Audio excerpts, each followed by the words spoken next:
الحمد لله وكفى وسلام على عباده الذين اصطفى أما بعد أعوذ بالله من الشيطان الرجيم بسم الله الرحمن الرحيم يا أيها الناس أنتم الفقراء إلى الله والله هو الغني الحميد إن يشأ يذهبكم ويأتي بخلق جديد وما ذلك على الله بعزيز سبحان ربك رب العزة عما يصفون وسلام على المرسلين والحمد لله رب العالمين اللهم صل على سيدنا محمد وعلى آل سيدنا محمد وبارك وسلم اللهم صل على سيدنا محمد وعلى آل سيدنا محمد وبارك وسلم اللهم صل على سيدنا محمد وعلى آل سيدنا محمد وبارك وسلم اللہ رب العزت اپنے صفات میں کامل ہیں، بندہ اپنی صفات میں ناقص ہے۔ اللہ تعالیٰ ہر خیر کے دینے والے ہیں اور بندہ ہر خیر کا لینے والا ہے۔ اللہ رب العزت کی عظمتوں کی انتہا نہیں اور بندے کی محتاجی کی انتہا ہے۔ بندہ اتنا محتاج کہ اگر اللہ تعالی ہمیں آنکھیں نہ دیتے ہم اندھے ہوتے، اگر اللہ تعالیٰ گویائی نہ دیتے ہم گونگے ہوتے، اگر اللہ تعالیٰ سماعت نہ دیتے ہم بہرے ہوتے، اگر اللہ تعالیٰ ہمیں صحت نہ دیتے ہم بیمار ہوتے، اگر اللہ تعالیٰ ہمیں گھر نہ دیتے ہم بے گھر ہوتے، اگر اللہ تعالیٰ مال و دولت نہ دیتے ہم بھکمنگے ہوتے، اگر اللہ رب العزت اولاد نہ دیتے تو لاولد ہوتے، اگر اللہ رب العزت ہاتھ پاؤں نہ دیتے تو لولے لنگڑے ہوتے، اگر اللہ رب العزت ہمیں عقل نہ دیتے ہم پاگل ہوتے، اگر اللہ تعالیٰ ہمیں عزت نہ دیتے ہم ذلیل ہوتے۔ یہ جو عزتوں کی بھری زندگی آج گزارتے پھر رہے ہیں یہ سب اس مالک کا کرم اور احسان ہی تو ہے۔ انسان تو سر سے لے کے پاؤں تک اللہ تعالی کی نعمتوں کا محتاج ہے۔ اتنی نعمتیں کہ ارشاد فرمایا وَإِن تَعُدُّوا نِعْمَةَ اللَّهِ لَا تُحْصُوهَا، اگر تم اللہ تعالیٰ کی نعمتوں کو گننا بھی چاہو تو تم انہیں گن بھی نہیں سکتے۔ تو قرآن مجید سے یہ معلوم ہو رہا ہے گویا کہ انسان زور لگا کر گنتی بھی کرنا چاہے تو وہ گن بھی نہیں سکتا، یا دوسرے لفظوں میں یوں کہیے کہ بارش کے پانی کا قطروں کا گننا ممکن ہے، آسمان کے ستاروں کا گننا ممکن ہے، ساری دنیا کی ریت کے ذرات کا گننا ممکن ہے، ساری دنیا کے درختوں کے پتوں کا گننا ممکن ہے، مگر اللہ رب العزت کی نعمتوں کو گننا انسان کے لیے ناممکن ہے۔ ہم گن ہی نہیں سکتے، اور ہم تو ہر چیز میں اللہ کے محتاج ہیں۔ آپ اس پر جتنا غور کریں گے تو بندے کو محتاج محض پائیں گے۔ ہارون رشید ایک مرتبہ پانی پینے کے لیے اپنے غلام کو کہا تو اس نے پانی کا پیالہ لا کر دیا۔ قریب کوئی بزرگ اللہ والے بیٹھے ہوئے تھے تو انہوں نے کہا کہ بادشاہ سلامت ذرا میری ایک بات سن لینا۔ کہ اگر بالفرض آپ کو اتنی پیاس ہو کہ آپ کی جان نکلی جا رہی ہو شدت پیاس کی وجہ سے، اور پوری دنیا میں صرف ایک پیالہ پانی ہے، تو اس پانی کو پینے کے لیے آپ کتنی قیمت ادا کر دیں گے؟ بادشاہ نے کہا میں اپنی آدھی سلطنت دے دوں گا۔ اس نے کہا اچھا بادشاہ سلامت، اگر بالفرض آپ پانی پی لیں اور وہ پانی آپ کے جسم میں جا کر پیشاب میں تبدیل ہو جائے، مگر وہ جسم میں بند ہو جائے، جیسے رک جاتا ہے بعض مریضوں کا، تو اتنی تکلیف میں ہوتے ہیں کہ وہ بتا نہیں سکتے۔ تو اب بادشاہ سلامت اگر پوری دنیا میں ایک حکیم ہے جس کے پاس دوائی ہے اس پیشاب کے باہر نکلنے کی، تو آپ کتنی قیمت دے کر اسے خرید لیں گے؟ کہنے لگا کہ آدھی حکومت۔ تو وہ کہنے لگے کہ غور کریں، آپ کی پوری حکومت اور سلطنت ایک پانی کا پیالہ پینے اور جسم سے پیشاب بن کے گزار دینے کے بقدر ہے، اور آپ سوچیں آپ نے زندگی میں کتنے پیالے پانی پیا، اللہ رب العزت کی کتنی نعمتوں کو استعمال کیا۔ اللہ واقعی اب دیکھو یہ سانس کا اندر جانا اور باہر آنا کتنی بڑی نعمت ہے۔ جن لوگوں کو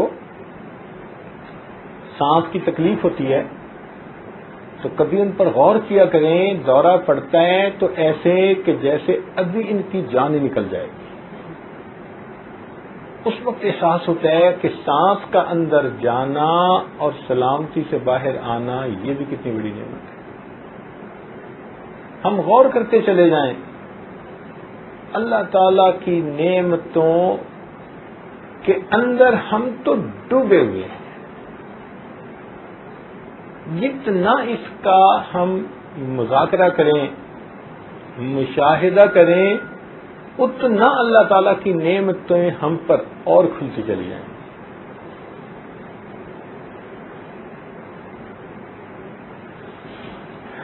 اور دیکھیں کہ اگر کوئی موٹر ٹھیک چل رہی ہو، فیکٹری ٹھیک چل رہی ہو، اپنا کام ٹھیک کر رہی ہو، تو یہ اس بات کی دلیل ہوتی ہے کہ جو اس موٹر کا مشین کا نگرانی کرنے والا ہے وہ ٹھیک اس کی نگرانی کر رہا ہے، تبھی تو وہ ٹھیک چل رہی ہے، ورنہ بند ہوتی، ٹوٹ جاتی، پروڈکشن دینا چھوڑ دیتی۔ ہمیں جو اللہ رب العزت زندگی میں عزتوں کی روزی دے رہے ہیں اور عزتوں کی زندگی دے رہے ہیں، صحت والی زندگی، عافیت والی زندگی، دین کے کام کرنے کی توفیق، یہ اس بات کی علامت ہے کہ اس کی نگرانی کرنے والا وہ ٹھیک اس کی نگرانی کر رہا ہے۔ تو اللہ رب العزت کی نعمتوں کی ہم پر یوں سمجھیں کہ ہر وقت بارش ہو رہی ہے۔ جتنا اللہ تعالیٰ کے ہم شکر گزار ہوں، ہم اللہ تعالیٰ کی نعمتوں کا شکر ادا نہیں کر سکتے۔ اور دوسری طرف اللہ رب العزت اللہ اکبر وہ غنی ہے، خزانوں کے مالک ہیں، ساری کائنات کے خالق ہیں، اس کے ہاتھ میں تمام خزانوں کی کنجیاں ہیں۔ چنانچہ ارشاد فرمایا لہو مقالید السماوات والارض، کہ زمین اور آسمان کے خزانوں کی کنجیاں اللہ رب العزت کے پاس ہیں۔ ارشاد فرمایا وَإِن مِّن شَيْءٍ إِلَّا عِندَنَا خَزَائِنُهُ، جو کوئی بھی چیز ہے اس کے ہمارے پاس خزانے ہیں۔ وَمَا نُنَزِّلُهُ إِلَّا بِقَدْرٍ مَّعْلُومٍ، ہم ایک معلوم اندازے کے مطابق اتارتے ہیں۔ اللہ تعالیٰ کے پاس خزانے ہیں ہر چیز کے، وہ غنی ہے، وہ تو نرا دھار ہے، ساری دنیا اس کی محتاج، اور وہ پروردگار کسی کا محتاج نہیں ہے۔ ایسا مالک و خالق ہے، غنی ہے۔ اور یہ ذہن میں رکھیں کہ پوری کائنات میں حکم اللہ رب العزت کا چلتا ہے، ہر حال میں اللہ رب العزت کی مرضی پوری ہو کے رہتی ہے۔ چنانچہ آپ ذرا غور کیجئے کہ سیدنا آدم علیہ السلام چاہتے تھے کہ میں جنت میں ہمیشہ ہمیشہ رہوں، کیونکہ شیطان نے قسم کھائی تھی وقاسمہما، اس شیطان بدبخت نے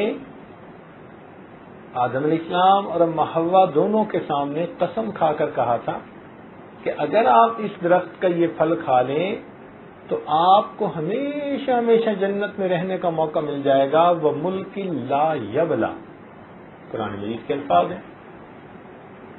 لیکن اللہ تعالیٰ ان کو زمین پہ بھیجنا چاہتے تھے تو بالآخر کیا ہوا؟ مرضی اللہ رب العزت کی پوری ہو کے رہی۔ دوسری مثال دیکھ لیجئے کہ سیدنا نوح علیہ السلام وقت کے پیغمبر علیہ السلام ہیں، کشتی میں ہیں، اپنا سگا بیٹا سامنے ہے، تو باپ کے دل میں بیٹے کے ساتھ کیسی محبت ہوتی ہے اور کتنا اس کا دل چاہتا ہے کہ میرا بیٹا اس عذاب سے بچ جائے، نجات پا جائے، اور وہ کہتے بھی ہیں یا بنی ارکم معنا، اے بیٹے ہمارے ساتھ کشتی پہ سوار ہو جا، لیکن اللہ تعالیٰ نہیں چاہتے، تو نتیجہ کیا نکلا؟ فحال بینہم الموج فکان من المغرقین، حضرت نوح علیہ السلام کی آنکھوں کے سامنے ان کا بیٹا غرق ہو گیا پانی میں، تو مرضی کس کی پوری ہوئی؟ اللہ رب العزت کی۔ سیدنا ابراہیم علیہ السلام اور اسماعیل علیہ السلام دونوں اس بات پر متفق ہو گئے، باپ اس پہ کہ میں ذبح کر دوں بیٹے کو اللہ کے نام پہ، اور بیٹا اس پہ کہ میں اللہ تعالیٰ کے نام پہ ذبح ہوتا ہوں۔ قرآن مجید نے گواہی دے دی فلما اسلما، جب دونوں اس بات پہ متفق ہو گئے، دونوں اس بات پہ تل گئے، باپ ذبح کرنے پہ آمادہ، بیٹا ذبح ہونے پہ آمادہ، مگر اللہ تعالیٰ نہیں چاہتے کہ اسماعیل علیہ السلام ذبح ہوتے، تو مرضی کس کی پوری ہوئی؟ اللہ رب العزت کی۔ دیکھیے سیدنا رسول اللہ صلی اللہ علیہ وسلم نے ایک موقع پر شہد نہ کھانے کا ارادہ فرما لیا، اللہ رب العزت کی طرف سے محبوبانہ خطاب ہوا یا ایھا النبی لما تحرم ما احل اللہ لک تبتغی مرضات ازواجک واللہ غفور رحیم۔ تو نبی علیہ السلام نے دوبارہ شہد استعمال کرنا شروع فرما دیا، مرضی کس کی پوری ہوئی؟ اللہ رب العزت۔ یہ طے شدہ بات ہے، ہر حال میں مرضی پروردگار عالم کی پوری ہو کے رہتی ہے۔ ہم بندے ہیں، ہم محتاج ہیں، ہر چیز میں اللہ کے محتاج، بڑے بول بولیں، بھول جائیں، غافل بن جائیں، یہ ہماری بے وقوفی ہے۔ لیکن سچی بات تو یہ ہے کہ اگر بڑا متکبر شخص ہو نا اور اس کے پیٹ میں ری بند ہو جائے تو اس ری کی درد اس کو تڑپا کے رکھ دے۔ بڑے بڑے بول بولنے والا، اب بتائیے کہ پیٹ میں ہوا بند ہو جائے تو اس کا متحمل نہیں بن سکتا۔ تو معلوم ہوا کہ ہم تو اللہ رب العزت کے محتاج ہیں۔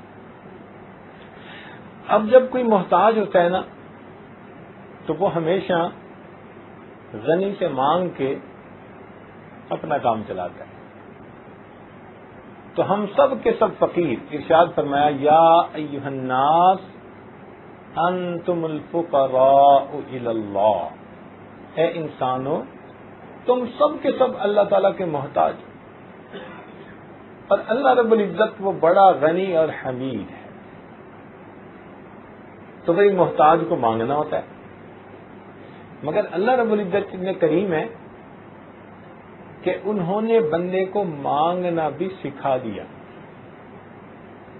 جیسے کسی دفتر میں اپلیکیشن بھرتے ہیں نا تو اس کا طریقہ کار ہوتا ہے، اگر اس کو صحیح طریقے سے بھر دیں تو جلدی اپروو ہو جاتی ہے، اور اگر ڈاکومنٹیشن پوری نہ ہو تو ریجیکٹ ہو جاتی ہے. تو اللہ تعالیٰ اتنے کریم کہ انہوں نے مانگنا بھی خود سکھا دیا. چنانچہ سوال کے مختلف انداز ہوتے ہیں. ایک ہوتا ہے علمی سوال پوچھنا، ایک چیز کا نہیں پتا تو انسان اس چیز کو اپنے استادوں سے بڑوں سے معلوم کرے. شریعت نے اس چیز کو پسند کیا. چنانچہ ارشاد فرمایا فَاسْأَلُوا أَهْلَ الذِّكْرِ إِن كُنتُمْ لَا تَعْلَمُونَ. اگر تمہیں کسی بات کا نہیں پتا تو تم جاننے والوں سے پوچھ لو. مفسرین نے اہل العلم اس کا ترجمہ کیا کہ ان سے معلوم کر لو، بلکہ اچھے طریقے سے سوال پوچھنا، اس کو فرمایا حسن السؤال نصف العلم. اچھے انداز سے سوال کرنا یہ بھی آدھا علم ہے. یہ بھی کہہ دیا کہ تم بھائی اچھے طریقے سے سوال کرو، اور ساتھ یہ بھی فرما دیا کہ لا تسألوا عن اشیاء ان تبد لکم تسؤکم. بھائی اگر سوال پوچھنا بھی ہے تو ایسا سوال پوچھو کہ جو سوال برائے سوال نہ ہو، کسی کو نیچا دکھانے کی نیت سے نہ ہو، اپنی علمیت ظاہر کرنے کے لیے نہ ہو، بلکہ اس کا مناسب مقصد ہو. تو حدود و قیود لگا دی. دیکھیے قرآن مجید نے طریقہ بھی بتا دیا، سمجھا دیا، آداب بھی بتا دیے، اور پھر کہا کہ ہاں تم سوال پوچھو. بلکہ اگر صحابہ کرام نبی علیہ الصلوۃ والسلام کی عظمت شان کی وجہ سے بعض اوقات سوال نہیں پوچھ پاتے تھے تو حدیث پاک میں آتا ہے کہ اللہ تعالیٰ نے جبریل علیہ السلام کو بھیجا، اور انہوں نے آ کے نبی علیہ السلام سے سوال پوچھے، مل ایمان، مل اسلام، مل احسان، سوالات پوچھے. اور پھر نبی علیہ السلام نے بعد میں بتلایا کہ یہ تو جبرائیل تھے، آئے تھے یعلمکم دینکم، تمہیں تمہارے دین کی تعلیم دینے کے لیے. فرشتے کو بھیج کر سوالات پوچھوائے تاکہ علمی بات کھل جائے.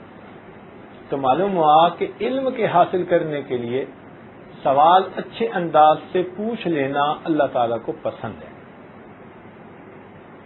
اچھا طالب علم وہ ہوتا ہے کہ جو استاد سے ایسا سوال پوچھنے میں جھجک محسوس نہ کرے.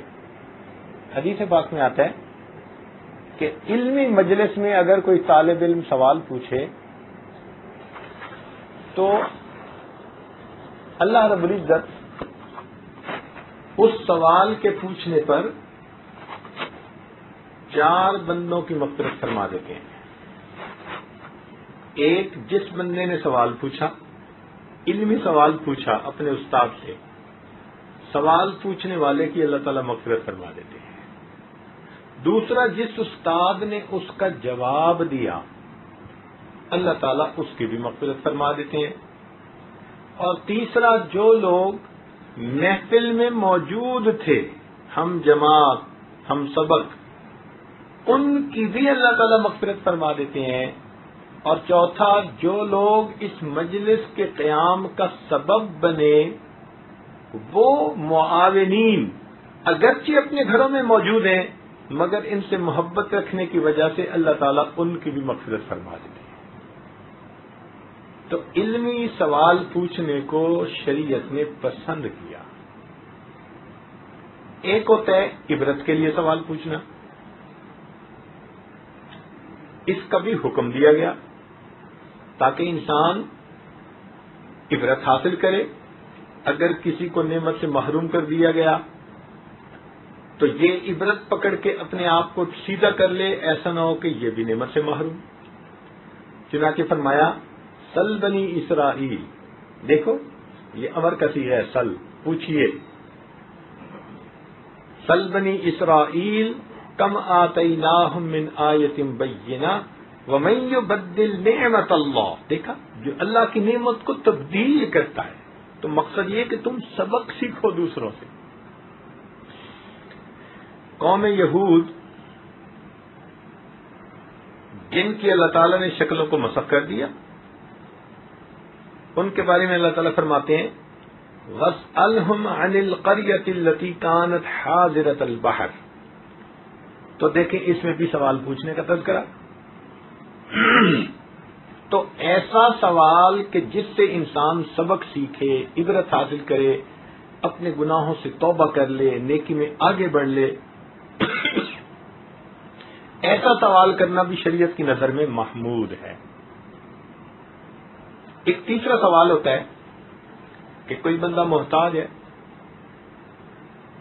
غریب ہے، وسائل نہیں، اور وہ اپنی ضرورت پوری کرنے کے لیے سوال کرتا ہے. شریعت نے اس کی بھی رعایت رکھی.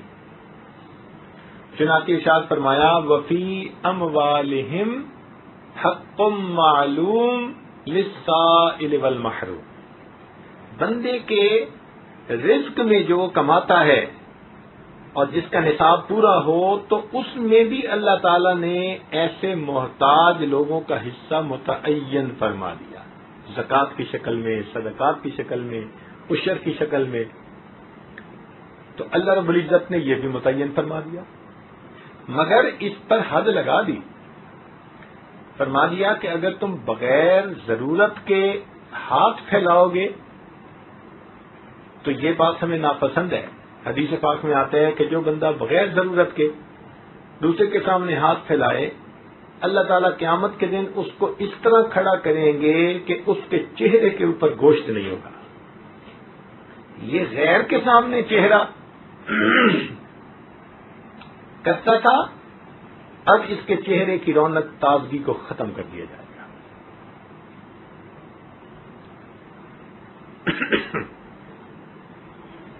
بلکہ بعض صحابہ کرام سے نبی علیہ الصلوۃ والسلام نے بیعت لی کہ تم کسی سے سوال نہیں کرو گے. صدیق اکبر بھی ان میں شامل. وہ فرماتے ہیں کہ ہم نے نبی علیہ السلام کے ہاتھوں پر بیعت کی کہ ہم کسی سے سوال نہیں کریں گے. ان حضرات کا یہ عالم تھا کہ اگر سواری پہ سوار ہوتے اور ان کا چابک گر جاتا تو کسی سے یہ بھی نہیں کہتے تھے کہ اٹھا کے دو، نیچے اترتے تھے، اپنا چابک اٹھا کر پھر سوار ہوتے تھے. کہتے تھے ہم نے نبی علیہ السلام سے بیعت کی ہے کہ ہم کسی سے سوال نہیں کریں گے. تو اس کی ایک حد متعین کر دی. ایک سوال اور بھی ہے. اچھا دیکھیے قرآن مجید میں نا بہت سارے سوالات بھی نقل کیے گئے اور ان کے جوابات بھی بتلائے گئے، مگر قرآن مجید کی ایک ترتیب ہے. ذرا غور فرمائیے گا، علمی نقطہ ہے. ایک ترتیب ہے. یسألونک کے لفظ کے ساتھ پہلے سوال نقل کروایا، پھر قل کے لفظ سے اللہ تعالی نے اپنے پیارے محبوب صلی اللہ علیہ وسلم کی زبان فیض ترجمان سے اس کا جواب دلوایا. مثلا یسألونک عن الروح قل الروح من امر ربی. تو یسألونک کے لفظ سے سوال پہلے ڈسکرائب کیا، پھر قل کے لفظ سے اللہ تعالی نے اپنے محبوب صلی اللہ علیہ وسلم کی زبان میں اس کا جواب دلوایا. یہ ایک ترتیب ہے، ایک پیٹرن ہے قرآن مجید میں سوالات اور ان کے جوابات کا. اسی طرح فرمایا یسألونک عن الاہلہ قل ہی مواقیت للناس والحج. یسألونک عن الیتامی قل اصلاح لہم خیر. یسألونک عن المحیض قل هو اذن فاعتزلوا النساء فی المحیض. دیکھیے ایک ترتیب ہے پورے قرآن مجید میں سوال کرنے کی اور اس کا جواب دینے کی. لیکن ایک سوال ایسا کہ جس سوال کا پوچھنا اللہ تعالیٰ کو اتنا اچھا لگا، وہ سوال اتنا اچھا تھا، اتنا بہترین تھا کہ اس کا جواب دیتے ہوئے اللہ تعالی نے ترتیب کو بدل کے رکھ دیا. جو ضابطہ ایک بنایا تھا نا یسألون کا اور کل، اس کو بدل کے رکھ دیا. پتہ ہے وہ سوال کون سا ہے؟ وہ سوال یہ تھا، اللہ تعالیٰ فرماتے ہیں اے میرے محبوب صلی اللہ علیہ وسلم وَإِذَا سَأَلَكَ عِبَادِي عَنِّي، اور جب میرے بندے آپ سے میرے بارے میں سوال پوچھیں فَإِنِّي قریب، میں بہت قریب ہوں. یہاں کل کے لفظ کو درمیان میں لا کر گفتگو کو لمبا کرنا بھی پسند نہ فرمایا گیا.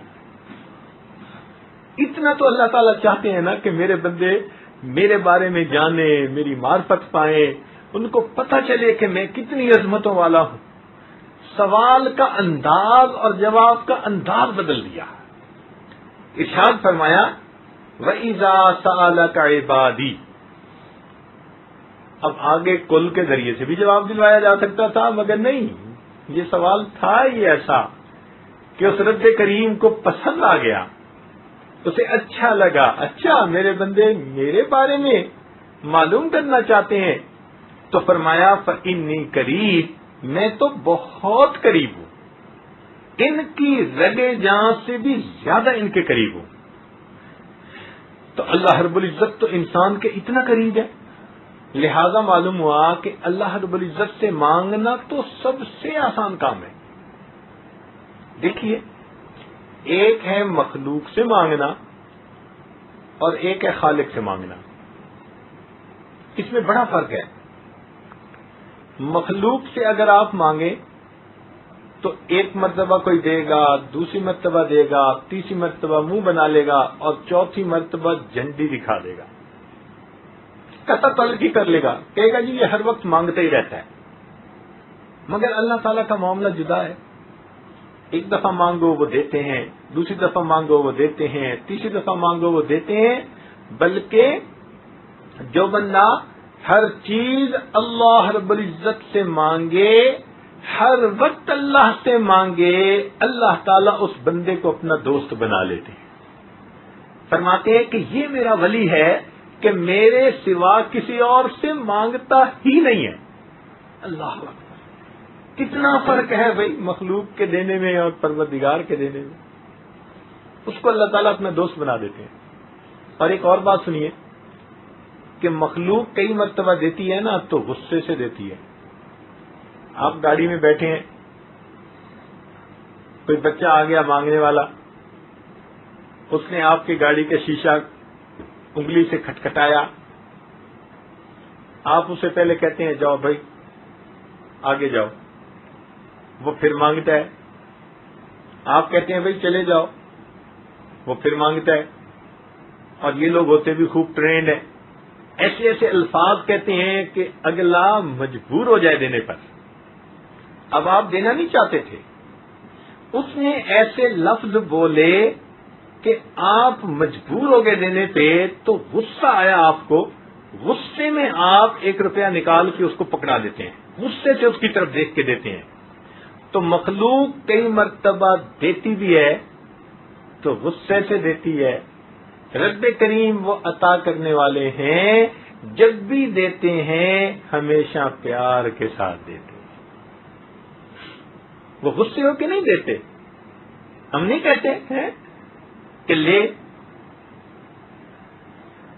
اور میرے پیچھے سے اتر ہے مگرون لاؤ، ایسے ہی کہتے ہیں نا. 1 روپیہ اس کو دے کے کہتے ہیں جان چھڑاؤ. لیکن نہیں، اللہ رب العزت کا معاملہ یہ نہیں ہے. بندہ اس سے مانگتا ہے، اللہ رب العزت خوش ہو کے بندے کو عطا کرتے ہیں. اچھا، مخلوق کے مانگنے میں ایک اور بھی فرق ہے کہ مخلوق میں اگر کسی بڑے بندے سے چھوٹی سی چیز مانگو تو وہ ناراض.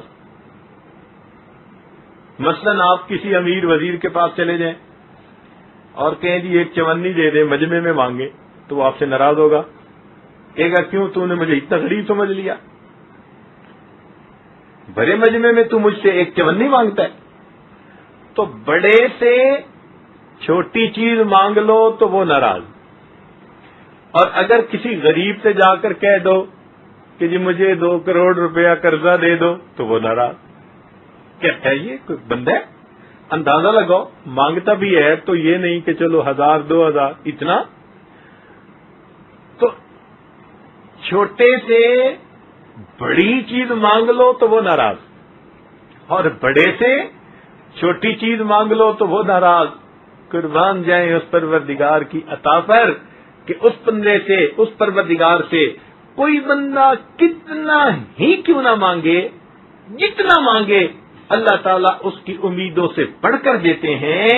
حتیٰ کہ جوتے کا ٹوٹا تسمہ بھی مانگے اللہ تعالیٰ پھر بھی ناراض نہیں ہوتے.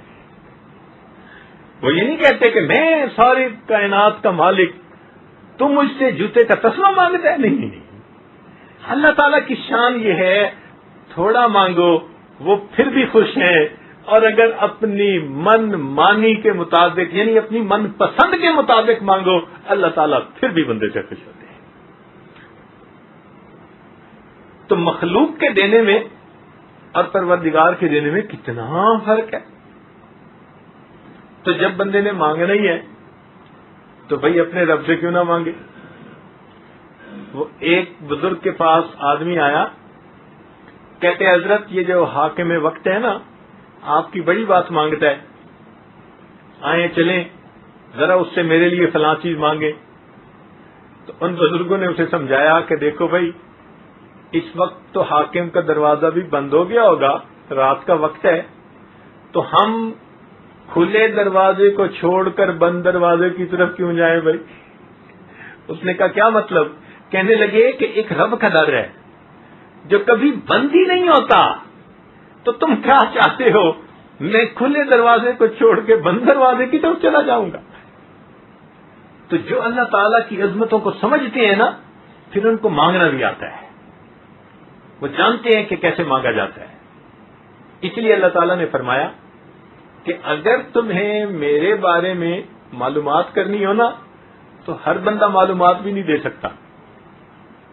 ارشاد فرمایا الرحمن فاسأل به خبیرا. دیکھو یہاں بھی سوال کا تذکرہ. الرحمن فاسأل به خبیرا، رحمان کے بارے میں کسی جاننے والے سے پوچھو، انجان سے مت پوچھنا. اس کو کیا پتا وہ کتنا کریم ہے، وہ کتنا رحیم ہے. رحمان کے بارے میں پوچھنا چاہتے ہو، الرحمن فاسأل به خبیرا. میرے بندو وہ اتنا عظیم پروردگار ہے کہ اگر پوچھنا چاہتے ہو تو کسی سمجھدار سے بات کرنا، جاننے والے سے پوچھنا، وہ بتائے گا پروردگار کتنا کریم ہے، کتنا رحیم ہے. تو اللہ رب العزت تو چاہتے ہیں کہ میرے بندے میرے بارے میں پوچھیں، ان کو پتہ چلے میری عظمتوں کا، اور پھر یہ بندے مجھ سے مانگے. اللہ اکبر. جو پروردگار اتنا کریم ہو کہ دوسروں کو منع فرما دے کہ تم مانگنے والے کو جھڑکی نہ دینا. چنانچہ قرآن مجید میں کیا ارشاد فرمایا؟ فرمایا وَأَمَّا السَّائِلَ فَلَا تَنْهَرْ، کہ آپ سوالی کو انکار نہ فرمائیے، جھڑکی نہ دیجیے. اب سوچئے کہ جو پروردگار دوسروں کو حکم فرما رہا ہے کہ آپ مانگنے والے کو انکار نہ فرمائیے، جھڑکی نہ دیجیے، تو جب کوئی اس کریم پروردگار سے مانگے گا اللہ تعالیٰ اس کو کیسے محروم فرمائے گا. اللہ اکبر. وہ تو بڑا کریم آقا ہے، وہ تو دیتا ہے اور بندے کی امیدوں سے بڑھ کے دیتا ہے. انسان اللہ تعالیٰ سے مانگے، ہر ضرورت مانگے، اللہ تعالیٰ اس کی ہر ضرورت کو پورا کرتے ہیں. وہ تو خوش ہوتے ہیں کہ میرا بندہ مجھ سے مانگنے کے لیے آیا، میرے دروازے پر آیا مانگنے کے لیے. اس کو پتا ہے کہ کوئی اس کا بھی رب ہے، اس کا پالنے والا ہے. اس بات پہ رب کریم خوش ہو جاتے ہیں. چنانچہ اللہ تعالیٰ کی شان عطا کا کیا کہنا کہ اللہ تعالیٰ کے محبوب صلی اللہ علیہ وسلم نے اللہ تعالیٰ کی دین کے بارے میں تفصیل بتائی. چھوٹی سی حدیث ہے جس میں فرما دیا، فرمایا من لم يسأل اللہ یغضب علیہ، جو بندہ اللہ سے نہیں مانگتا اللہ رب العزت اس بندے سے ناراض ہو جاتے ہیں. دنیا والوں سے مانگو تو وہ ناراض. وہ کتنا کریم پروردگار ہے کہ اگر کوئی اس کے در پہ آ کے نہ مانگے، رب کریم نہ مانگنے والے سے ناراض ہو جاتے ہیں. من لم یسأل اللہ یغضب علیہ، جو اس رب کریم سے نہ مانگے گا اللہ تعالیٰ اس بندے سے ناراض ہوں گے. اور پھر مانگے اور واقعی اخلاص کے ساتھ مانگے، اللہ تعالیٰ عطا فرما دیتے ہیں. حتیٰ کہ اگر مقدر میں کوئی چیز دنیا میں نہیں بھی لکھی، اللہ تعالیٰ اس کو دنیا کی بجائے آخرت میں عطا فرما دیتے ہیں. چنانچہ حدیث پاک ہے، سنیے اور ذرا دل کے کانوں سے سنیے کہ نبی علیہ الصلوۃ والسلام نے ارشاد فرمایا، من سأل اللہ الشہادۃ بصدق، جو اللہ تعالیٰ سے شہادت کی موت سچائی دل کے ساتھ اخلاص کے ساتھ مانگے، بلغہ اللہ منازل الشہداء وان مات علی فراشہ، اگرچہ وہ بندہ اپنے بستر پر مرے گا اللہ تعالیٰ قیامت کے دن شہداء کی قطار میں کھڑا فرما دیں گے. اور جو چیز مقدر میں نہیں بھی لکھی دنیا میں اگر نہیں ملے گی، رب کریم اس سوال کو ادھورا نہیں چھوڑیں گے، دنیا میں نہیں تو آخرت میں ضرور عطا فرما دیں گے. تو جب ملنا ہی ہے اس در سے مانگنے والے کو تو بھئی مانگنے میں کمی کیسی؟ اس لیے عزیز دوستو، ہمیں اللہ تعالی سے جتنا مانگنا چاہیے ہم مانگتے نہیں ہیں. آج دیکھیں نماز پڑھ کے 15 سیکنڈ کی دعا، آدھے منٹ کی دعا. اب آدھے منٹ کی دعا میں ہم نے کیا مانگا اللہ سے؟ بھائی ہمارے اکابر مستقل عمل سمجھتے تھے اس دعا مانگنے کو. نبی علیہ السلام نے فرما دیا الدعاء مخ العبادہ، کہ دعا تو عبادت کا مغز ہے. رات کو تہجد پڑھتے تھے اور اللہ تعالی سے مانگتے تھے. وہ جانتے تھے کہ رات کو اللہ رب العزت کی طرف سے ایک خصوصی دینے کا دروازہ کھول دیا جاتا ہے. چنانچہ حدیث پاک میں آتا ہے ایک فرشتہ تہجد کے وقت اعلان کرتا ہے حل من سائل فاعطی له، ہے کوئی سوال کرنے والا کہ جس کو عطا کر دیا جائے. ہم تو مائل و کرم ہیں کوئی سائل ہی نہیں، راہ دکھلائیں کسے راہ رو منزل ہی نہیں، طور تو موجود ہے موسیٰ ہی نہیں. تو اللہ تعالیٰ تو دینا چاہتے ہیں مگر وہ دینے والے اعلان کروا رہے ہیں اور لینے والے لمبی تان کے سو رہے ہوتے ہیں. اور جب صبح اٹھتے ہیں تو کہتے ہیں جی کہ یہ پریشانی ختم نہیں ہوتی، یہ ختم نہیں ہوتی، یہ ختم نہیں ہوتی. تو بھئی اس وقت کہاں سے جب ادھر سے آوازیں دلوائی جا رہی تھی کہ مانگنے والوں تم اپنی درخواستیں پیش کرو، عطا کرنے والا تمہارے امیدوں سے بڑھ کر تمہیں عطا کر دے گا. تو سچی بات تو یہ کہ ہم جو یہ کہتے ہیں نا جی یہ نہ ملا وہ نہ ملا، یہ ہم خواہ کی شکایت کرتے ہیں. ہم الزام ان کو دیتے تھے، قصور اپنا نکل آیا. ہم مانگنے کے ڈھب سے مانگتے ہی نہیں ہیں. مانگتے رہیں امید کے ساتھ. پھر دیکھیں اللہ تعالیٰ کیسے در کھولتے ہیں، کیسے اللہ تعالیٰ مشکلوں کو آسان کر دیتے ہیں. اس کی رحمت کی ایک نظر ہماری مشکلات کی سب جو ہے مشکلات وہ ختم ہونے کا ذریعہ بن جائے گی. یہ خزاں کی فصل کیا ہے فقط ان کی چشم پوشی. یہ خزاں کی فصل کیا ہے فقط ان کی چشم پوشی، وہ اگر نگاہ کر دے تو ابھی بہار آئے. اللہ تعالیٰ کی رحمت کی نظر ہو جاتی ہے. مانگنا نہ چھوڑے بندہ، دن میں بھی مانگے رات میں بھی مانگے، خوب مانگے. ہم تھوڑ دلے ہیں، 1 منٹ 2 منٹ دعا مانگ کے، اور دعا مانگنے کا انداز بھی آج کل ہمارا عجیب ہوتا ہے کہ جیسے افسر آتے ہیں نا دفتر میں تو اپنے ماتحتوں کو کام ذمہ لگا دیتا ہے یہ کر دینا، یہ کر دینا، یہ کر دینا. ہماری دعا پہ ذرا غور کرنا، وہ بھی ایسی ہوتی ہے، اے اللہ میری بیٹی کا رشتہ ہو جائے، میرے بیٹے کو جاب مل جائے، میری بیوی کو صحت ہو جائے. ہم بھی گویا معاذ اللہ اپنے پروردگار کے ذمے کام لگا رہے ہوتے ہیں.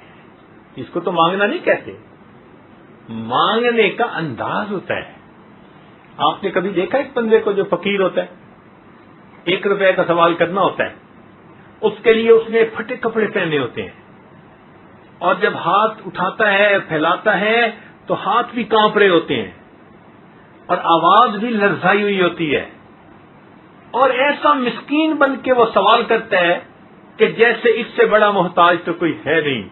وہ جس نے 1 روپیہ مانگنا ہو وہ بندے سے اتنا عاجزی سے مانگتا ہے، تو جس بندے نے اللہ رب العزت سے اللہ کو مانگنا ہو اور اس کی نعمتوں کو مانگنا ہو تو پھر ہمیں کتنی عاجزی سے مانگنا چاہیے.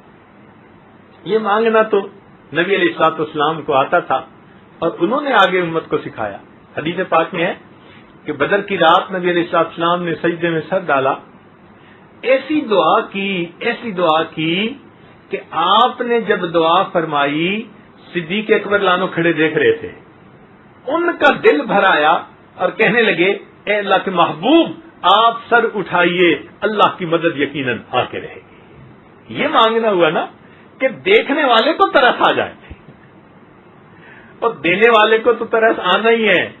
مانگنے والے کا تو مزہ یہ کہ ایسے اس نے عاجزی سے مانگا کہ دیکھنے والے کو بھی ترس آ گیا. کبھی ہم نے ایسی دعا مانگی کہ ہم اتنی عاجزی سے مانگے کہ دیکھنے والے کو ترس آ جائے. اصل میں ہمیں مانگنا نہیں آتا، اس لیے اللہ تعالی کے در سے اپنی پریشانیوں کا حل مانگیے اور اللہ رب العزت کی نعمتوں سے فیض پائیے. ہمارا تو کام چل ہی اللہ تعالیٰ کی رحمت سے رہا ہے. قدم قدم پہ لمحہ لمحہ ہم اللہ تعالیٰ کی نعمتوں کے محتاج ہیں. ہر نعمت کے محتاج ہیں، اور وہ پروردگار اتنا ہے کہ یہی نہیں کہ وہ صرف اپنوں کو دیتا ہے. دنیا میں تو ایسے ہی ہوتا ہے نا، کوئی اقتدار میں آ گیا تو چن چن کے جو اپنے حمایتی، اپنے ووٹر، اپنی پارٹی کے ہوتے ہیں ان کو دیتے ہیں. رب کریم کے ہاں معاملہ یہ نہیں ہے. وہ فقط کلمہ پڑھنے والوں کو ہی نہیں دیتا، دنیا کی ضرورتیں تو کافروں کو بھی دے دیتا. یاد رکھیں وہ نیکوکاروں کو بھی دیتا ہے، گناہگاروں کو بھی دے دیتا ہے، وفاداروں کو بھی دے دیتا ہے، غداروں کو بھی دے دیتا ہے. وہ اتنا کریم پروردگار ہے، اپنے اور پرائے سب کو دے دیتا ہے. بلکہ میں تو یوں کہوں کہ اپنوں کو اگر وہ دال ساگ دے دیتا ہے تو کوئی غیر ہوتا ہے تو مرغ مسلم دے کے دنیا میں اس کے منہ بند کر دیا کرتا ہے. لے جاؤ تم دنیا کی سب نعمتیں. تو دنیا میں تو وہ ہر ایک کو دیتا ہے. ایسا دینے والا اللہ اکبر کہ جس در سے کوئی خالی نہ جائے. اس لیے ہمیں چاہیے ہم اس پروردگار سے خوب مانگیں، اللہ رب العزت کی رحمتوں کی انتہا مانگیں، اللہ تعالیٰ کی محبت اللہ سے مانگیں. پھر دیکھیے اللہ رب العزت کتنی مہربانی فرماتے ہیں. ہمارے آنے میں دیر ہے، اللہ رب العزت کی عطا میں دیر نہیں ہے. اللہ تعالیٰ عطا فرما دیتے ہیں، ہم آتے نہیں اس کے در پہ صحیح مانگنے کی طرح. تو اس لیے آج سے یہ دلوں میں ارادے کیجئے کہ ہم اپنی نمازوں کے بعد دعائیں مستقل عبادت سمجھ کر مانگیں گے. یہ جو سیکنڈوں اور منٹوں کی دعائیں ہیں نا، اس سے کام نہیں بننا. منٹوں سیکنڈوں کی دعاؤں سے اللہ کی پناہ مانگیں. ہاں وقت کی کمی کوتاہی تو چلو مختصر دعا کافی، لیکن ہم نے تو اس کو عادت بنا لیا. ذرا آپ غور کیا کریں، مسجد میں بیٹھ کے جو نماز پڑھے گا کئی دفعہ تو ہاتھ اٹھاتے بھی نہیں پوری طرح اور منہ پہ پھیر کے چل دیتے. کیا اتنی جلدی پڑی ہوئی ہے؟ لگتا ہے کہ شاید دعا میں 2 لفظ بھی 2 فکرے بھی پورے نہیں بولے ہوں گے. تو ہمارا تو یہ حال ہے. اور پھر دعا مانگنے والوں کا حال یہ کہ ایک صاحب دعا مانگ کے اٹھے، قریب ہی بیٹھے ہوئے تھے، تو میں نے ان کو بٹھا لیا اور میں نے پوچھا بھائی کیا دعا مانگی؟ کہتے ہیں حضرت سچ بتاؤ یاد نہیں ہے. واہ بھائی واہ، دعا بھی کیا مانگی کہ طوطے نے جو رٹی ہوئی تھی وہ بس پڑھنی شروع کر دی اور پتہ ہی نہیں کہ کیا مانگا. تو بھائی دعائیں مانگنا اور چیز ہوتی ہے اور دعائیں پڑھنا اور چیز ہوتی ہے. آج کل ہم دعائیں مانگتے نہیں ہیں، ہم دعائیں پڑھتے ہیں، اس لیے دعائیں قبول نہیں ہوتی. اگر ہم صحیح طرح سے دعائیں مانگنے لگ جائیں تو اللہ رب العزت ہمارے حالات کو بدل کے رکھ دے. اس لیے اللہ تعالیٰ سے خوب مانگے، جتنا چاہے اللہ تعالیٰ سے مانگے، وہ پروردگار عطا کرنے والا ہے. اس لیے تو فرمایا کہ بھئی میرے بارے میں جب پوچھنا ہے نا تو ہر کسی سے مت پوچھنا. کسی کو کیا خبر، جاننے والوں سے پوچھنا، وہ تمہیں بتائے گا کہ ہم کتنے کریم ہیں، کتنے رحیم ہیں، کتنے غفور ہیں، کتنے ہم مہربان ہیں اپنے بندوں کے اوپر. کسی جاننے والے سے سوال پوچھنا، وہ تمہیں صحیح بتائے گا. الرحمن فاسأل به خبیرا، رحمان کے بارے میں کسی جاننے والے سے پوچھنا. ہم تو اتنے کریم ہیں کہ بنی اسرائیل کا ایک آدمی 100 بندوں کو قتل کرنے کے بعد توبہ کی نیت سے چل پڑتا ہے، رستے میں موت آتی ہے، ہم اس کے گناہوں کو بھی معاف فرما دیتے ہیں. بنی اسرائیل میں قحط پڑتا ہے، ایک آدمی ٹیلے کو دیکھ کر سوچتا ہے اتنا آٹا ہوتا میں اللہ کے راستے میں صدقہ کر دیتا. ہم اتنے کریم ہیں، فرشتوں کو حکم دیتے ہیں اتنا صدقہ کرنے کا ثواب دے دیا جائے. ایک دانیہ عورت پیاسے کتے کو پانی پلا دیتی ہے، اس کی پیاس بجھانے پر ہم اتنے خوش ہوتے ہیں، اس کے گناہوں کو معاف کر دیتے ہیں. ہماری عطا کا کیا کہنا کہ اگر کوئی بندہ گناہ کرتے کرتے بوڑھا ہو گیا، بال سفید ہو گئے، ہڈیاں کمزور ہو گئیں، منہ میں دانت نہیں، پیٹ میں آنت نہیں، وہ باغی بوڑھا اگر اس حالت میں ہمارے در کی طرف چل کے آتا ہے، ہم اس بندے کو ٹونٹ نہیں کرتے، تانا نہیں دیتے، تیرا جمال کدھر گیا، تیرا مال کدھر گیا. ہم اس باغی بوڑھے کے آنے پہ بھی اتنے خوش ہوتے ہیں. وَإِنْ أَتَانِي يَمْشِي أَتَيْتُهُ هَرْوَلًا، وہ چل کے آتا ہے، میری رحمت اس کی طرف دوڑ کے جا رہی ہوتی ہے. الرحمن فاسأل به خبیرا، رحمان کے بارے میں کسی جاننے والے سے پوچھنا، وہ بتائے گا ہماری عظمت شان کتنی ہے، ہم دیکھ کے کتنا خوش ہوتے ہیں. جب اللہ تعالیٰ کا یہ معاملہ، تو بھائی ہمیں مانگنے میں خوب محنت کرنی چاہیے اور اپنی تنہائیوں میں، خلوتوں میں اپنے رب کو منانے کی کوشش کرنی چاہیے.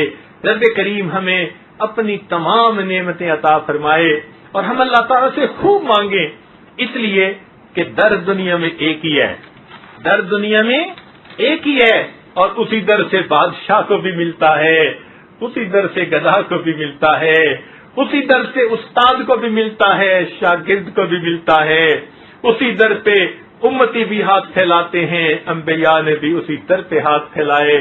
در ایک ہی ہے، اس لیے اللہ تعالیٰ سے امیدیں رکھ کے خوب اللہ تعالیٰ سے مانگے اور سب کچھ اللہ تعالیٰ سے مانگے اور اللہ تعالیٰ کی بارگاہ میں یہ عرض کرے کہ اے پروردگار، ہم ناپ تول کے قابل نہیں ہیں. جس طرح آپ نے ہماری پیشانیوں کو غیر کے سامنے جھکنے سے بچا لیا، ہمارے ہاتھوں کو بھی غیر کے سامنے پھیلنے سے بچا لیجیے. اے اللہ، جس طرح آپ نے ہماری پیشانیوں کو غیر کے سامنے جھکنے سے محفوظ فرما لیا، اے کریم آقا، ہمارے ہاتھوں کو غیر کے سامنے پھیلنے سے بچا لیجیے. اے اللہ، ہم صحت میں آپ کے محتاج، رزق کے بارے میں محتاج. آج لوگ پریشان ہیں اور ان کو بتانے والے کہتے ہیں فلاں جگہ چلے جاؤ عملیات والوں کے پاس، فلاں جگہ چلے جاؤ، کسی کے پاس جانے کی ضرورت نہیں. وہ پروردگار انسان کی سرگوشی کو بھی سن لیتا ہے اس سے کیوں نہ انسان تنہائی میں بیٹھ کے ہم کلامی کرے اور مانگے، اللہ رب العزت ہماری سب پریشانیوں کو دور فرما دیں گے۔ اے پروردگار، آج اس وقت ہم اپنے لیے انفرادی بھی مانگیں، اجتماعی دعائیں بھی مانگیں۔ میرے دوستو، ہم ہر طرف سے کٹ چکے ہیں، اب تو ایک ہی راستہ ہمارے پاس ہے، اس کے سوا کوئی دوسرا راستہ ہی نہیں۔ اے پروردگار، اگر آپ نے بھی ہمیں اپنے در سے دستکار دیا تو پھر ہمارا کیا بنے گا؟ اس لیے ہم تو آپ کے در پہ اس نیت کے ساتھ آئے ہیں کہ اب آپ کے در کے سوا ہمیں کسی طرف آنکھ اٹھا کے بھی نہیں دیکھنا۔ رب کریم رحمت فرما کے ہمارے دامن بھر دیجیے۔ دیکھنا پھر اللہ تعالیٰ کیسے رحمتیں فرماتے ہیں۔ چنانچہ کسی نے کیا اچھی بات کہی، اس نے کہا، تنگ دستی کے جو عالم میں گھبراتا ہوں۔ انسان جب پریشان ہو جاتے ہیں نا، تنگ دست ہو جاتا ہے تو بڑا گھبراتا ہے۔ تنگ دستی کے جو عالم میں گھبراتا ہوں، پر درے غیر پہ جاتے ہوئے کتراتا ہوں، مگر اللہ میں کسی غیر کے در پہ چل کے نہیں جاتا، مانگتا تو آپ ہی سے ہوں، مسجد میں آ کے دعائیں کرتا رہتا ہوں۔ تنگ دستی کے جو عالم میں گھبراتا ہوں، پر درے غیر پہ جاتے ہوئے کتراتا ہوں، ہاتھ پھیلانے میں محتاج کو غیرت کیسی، جب کوئی محتاج ہوتا ہے تو پھر وہ ہاتھ پھیلاتے ہوئے نہیں شرمایا کرتا، جہاں ضرورت پوری ہوتی نظر آتی ہے ہاتھ پھیلا دیتا ہے۔ اے اللہ، ہاتھ پھیلانے میں محتاج کو غیرت کیسی، شرم آتی ہے کہ بندہ تیرا کہلاتا ہوں، مگر اللہ مجھے شرم آتی ہے غیر کی طرف چل کے جاتے ہوئے، اس لیے کہ لوگ مجھے آپ کا بندہ کہتے ہیں۔ تنگ دستی کے جو عالم میں گھبراتا ہوں، پر درے غیر پہ جاتے ہوئے کتراتا ہوں، ہاتھ پھیلانے میں محتاج کو غیرت کیسی، شرم آتی ہے کہ بندہ تیرا کہلاتا ہوں۔ اے اللہ، جب بندے آپ ہی کے ہیں تو آپ ہی کے سامنے دامن پھیلائیں گے، آپ ہم پر مہربانیاں فرما دیجئے۔ اللہ تعالی ہمیں اپنی ذات سے صحیح انداز سے مانگنے کی توفیق عطا فرمائے۔ وآخر دعوانا ان الحمدللہ رب العالمین۔ تھوڑی دیر کے لیے مراقبہ کر لیجیے، آنکھوں کو بند کر لیجئے، سر کو جھکا لیجئے، دنیا اور جو کوئی دنیا میں ہے اس سے ہٹ کٹ کے اللہ تعالیٰ کی یاد میں ڈوب جائیے۔ انسان جب اپنے اندر جھانکتا ہے اسے اپنی اصل تصویر نظر آتی ہے۔ اپنے من کے دریچے کو کھولیے، اپنی اصل تصویر کو دیکھیے۔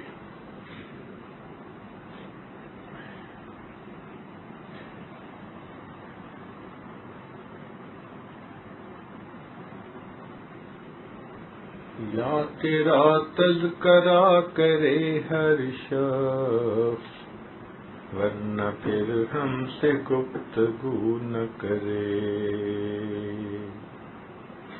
یا تیرا تذکرہ کرے ہر شخص، ورنہ پھر ہم سے گفتگو نہ کرے۔ تیری چوکھٹ کا مانگنے والا، شکوے دنیا کے روبرو نہ کرے۔ یا تیرا تذکرہ کرے ہر شخص، ورنہ پھر ہم سے گفتگو نہ کرے۔ دیکھ لے جلوہ تیرا جو ایک بار، غیر کی پھر وہ آرزو نہ کرے۔ تیری چوکھٹ کا مانگنے والا، شکوے دنیا کے روبرو نہ کرے. پڑھ کے یدعو کا لفظ پھر مومن کیسے جنت کی جستجو نہ کرے. واللہ یدعو الی دار السلام. پڑھ کے یدعو کا لفظ پھر مومن کیسے جنت کی جستجو نہ کرے. عشق نبوی ہو جس کا سرمایہ اتباع کیسے ہو بہو نہ کرے. عشق نبوی ہو جس کا سرمایہ اتباع کیسے ہو بہو نہ کرے. یا تیرا تذکرہ کرے ہر شخص ورنہ پھر ہم سے گفتگو نہ کرے. رات دن نعمتیں جو پائے فقیر تذکرے کیوں وہ چار سو نہ کرے. رات دن نعمتیں جو پائے فقیر تذکرے کیوں وہ چار سو نہ کرے. تیری چوکھٹ کا مانگنے والا شکوے دنیا کے روبرو نہ کرے.